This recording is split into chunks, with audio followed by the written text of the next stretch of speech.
Est-ce que vous vous êtes déjà confronté à la peur? Dans un moment où la seule chose à faire est d'agir, et ce de n'importe quelle façon. C'est la situation devant laquelle s'est retrouvé Mirio Togata, totalement impuissant et inutile devant cette situation. Eh bien salut à tous et à toutes, on se retrouve aujourd'hui pour parler de l'épisode 12 de la saison 7 de My Hero Academia. Épisode qui fait pas mal avancer l'intrigue de cette saison, notamment avec l'arrivée de Izuku à la fin de cet épisode, mais on va y revenir juste après. Juste avant que la vidéo commence, n'oubliez pas de liker et vous abonner à la chaîne YouTube, ça soutiendrait énormément. Et ça me ferait savoir qu'il y a des gens qui s'intéressent au sujet dont je parle. Et n'hésitez pas aussi à aller jeter un coup d'œil sur mon Instagram, le lien est en description. Et sans plus tarder, on commence.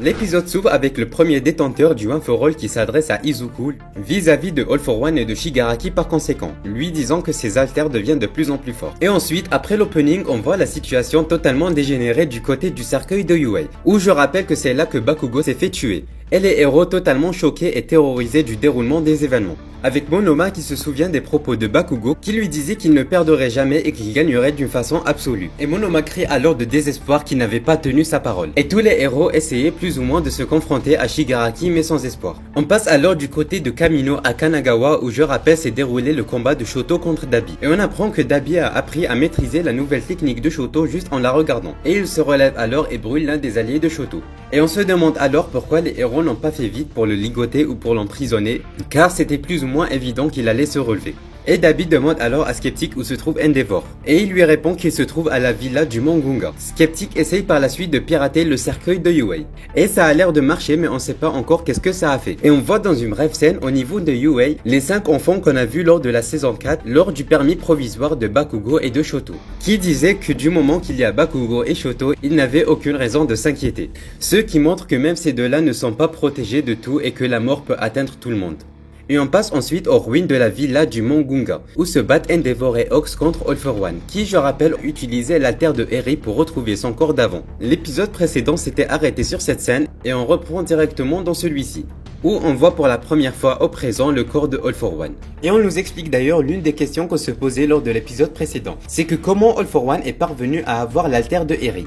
Comme vous vous souvenez, lors de la saison 4, lors de la fin de l'arc des 8 préceptes, Tomura Shigaraki est parvenu à avoir les sortes d'aiguilles qui peuvent enlever l'alter à quelqu'un. Ces aiguilles sont fabriquées, je rappelle, grâce au corps d'Eri. Ils ont alors essayé de reproduire l'ADN de Eri à partir de ces aiguilles, en étudiant l'effet original de l'alter au lieu des balles paralysantes. Et on nous reparle de la singularité altérique, qui comme je l'ai déjà expliqué lors d'une autre vidéo, c'est une théorie du docteur Garaki qui dit que à travers les générations, les alters vont s'améliorer de plus en plus et vont gagner en force et en complexité. Comme on l'a vu avec Shoto qui a eu l'alter de son père et de sa mère. Mais par la suite, dans un futur très proche, ces alters deviendront incontrôlables, ce qui emmènera à la fin du monde. Et on apprend qu'ils ont parvenu à créer une fiole qui peut reproduire l'alter de Eri, mais comme vous le savez, l'alter de Eri consiste à réembobiner n'importe quelle chose. Et quand je dis réembobiner, ça veut dire qu'il reviendra au néant. Donc All for One a utilisé cet alter pour se donner un dernier boost. En se voyant condamné quand Endeavor l'avait tué, il s'est dit que tant pis, il allait mourir dans tous les cas, donc avait toutes les raisons d'utiliser l'alter de Eri. Mais le problème devant lequel les héros font face, c'est que All for One est désormais au summum de sa force, et peut faire de très grands carnages avant de disparaître et cesser d'exister. Mais comme il a dit, il a remis le flambeau de Tomura et comptait sur lui et que son travail était fini. Et il dit alors qu'il veut se rendre au cercueil de Yuei pour sauver Tomura du piège des héros. Mais à mon avis, Tomura n'a pas besoin de lui et il fait face aux héros tout seul. Bon, peut-être qu'il aura besoin de lui lors de l'arrivée de Deku, mais on verra. Et du coup ici, vu que les héros ne peuvent rien faire face à la force de All for One, la seule chose qu'il peut faire c'est de gagner du temps pour que All for One disparaisse. Ox demande alors à All for One qu'est-ce qu'il voudrait faire quand il aura le One for All. Et All for One lui répond en évoquant le comics dont il parle depuis le début de l'œuvre. En gros, dans ce comics, tout le monde craignait le grand méchant, parce que son objectif était d'éradiquer toute forme de vie. Sous prétexte qu'il y a beaucoup de cultures et d'idéologies différentes, ce qui fait qu'ils ne peuvent pas coexister ensemble. Et il dit alors que son objectif désormais est de ruiner l'avenir de tous les habitants du monde. Et on passe alors du côté des États-Unis à Washington. Et on voit que c'est aussi dévasté à cause de All for One. Et qu'il y a des pros All for One, si je puis dire, qui sont en train de manifester. Comme le dit une certaine affiche où il y a écrit dessus We are All for One. Et on va ensuite aux côtés de la Maison Blanche où il y a le président des États-Unis qui propose à ses agents de se soumettre à Tomura car il n'y a aucune solution d'autre. Mais le commandant Akbar qui était responsable de Star Stripe refuse en lui disant que s'ils font ça, le sacrifice de Cassie n'aurait servi à rien. Mais le président persiste et lui dit que c'est le seul moyen de sauver les habitants. Et on revient du côté du cercueil de Yue. Et là on rentre dans le vif de l'épisode où pendant que Beth Jeanist essayait de soigner Bakugo sans espoir, on a Headshot qui grâce à son alter peut s'infiltrer partout dans le corps humain et lui dit qu'il peut sauver Bakugo. Mais le problème c'est qu'en faisant ça, il va y laisser sa vie. Car pour entrer dans le corps de Bakugo, il doit se mettre dans une forme aussi fine qu'une toile d'araignée. Et ils essayent alors de réanimer Bakugo. Et pendant ce temps, Mirko essayait de combattre Shigaraki comme tout à l'heure. Mais comme je l'ai déjà dit, c'est sans espoir et se fait arracher sa deuxième main. Et on voit Shigaraki qui commence à faiblir malgré son corps parfait. Et ça c'est dû à cause des héros qui le frappaient en continu et qui n'arrivaient pas à se régénérer à cause de Eraserhead. Du coup ça créait une sorte de stress dans son corps. Et pour contrer ça, le corps de Shigaraki qui avant avait créé une mutation pour attaquer, maintenant a créé une mutation pour se protéger. Car je rappelle que le corps de Shigaraki s'adapte aux dangers et aux haltères. Et du coup, il crée une sorte de bouclier avec des mains tout autour de son corps. Et ensuite, inarrêtable avec sa mutation d'attaque et sa mutation de défense, il attaquait tous les héros et les mettait à terre, très proche de la mort. Et on voit d'ailleurs l'inutilité de Mirio Togata qui grâce ou à cause de son alter ne peut pas se faire toucher par Shigaraki.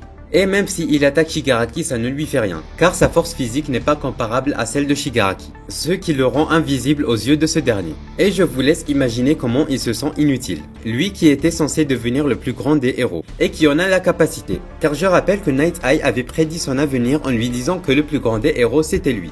Mais se dit que si c'est de cette façon, ça n'a plus aucune importance. Shigaraki fonce alors sur Beth Jeanist et Headshot pour les achever. Mais soudainement, la membre des Pussycat qui peut communiquer à de très longues distances dit à tout le monde qu'elle doit ouvrir la barrière pendant 2 longues secondes. Mirio doit alors gagner 2 secondes avant l'arrivée de Deku. Mais comment faire? Pour nous, 2 secondes ce n'est rien. Mais dans cette situation, 2 secondes ça peut durer une éternité. Mirio se rappelle ensuite du discours de Night Eye, lui disant que sans entrain ni humour, ce monde se dirige tout droit vers un mur. Et du coup, Mirio se met sur le chemin de Shigaraki en lui montrant ses fesses et lui disant qu'il a la pêche. Bon, pour ce moment, je sais qu'il y aura beaucoup de gens qui vont râler sous prétexte que ce genre de moments d'humour te font sortir de l'épisode. Mais mettez-vous dans la réalité et à la place de Mirio. Dans ce contexte, Mirio doit gagner 2 secondes par n'importe quel moyen. Sinon, 2 personnes vont mourir. Je vous laisse vous mettre à sa place, vous aurez fait quoi? Et pour ma part, je trouve que ce moment est totalement expliqué par la situation et l'état dans lequel est Mirio.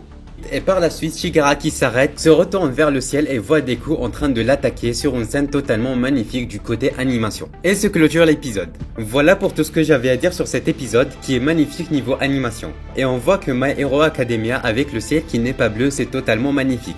Avec cet épisode et la deuxième partie de la saison 6, l'animation était totalement magnifique. Pour le prochain épisode, on voit dans la preview, attention spoiler, que Deku va se rendre compte que Bakugo est mort.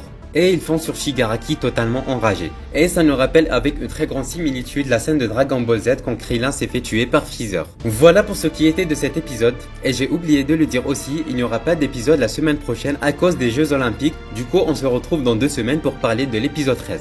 Et peut-être la semaine prochaine pour une autre vidéo indépendante. Et je vous dis à la prochaine.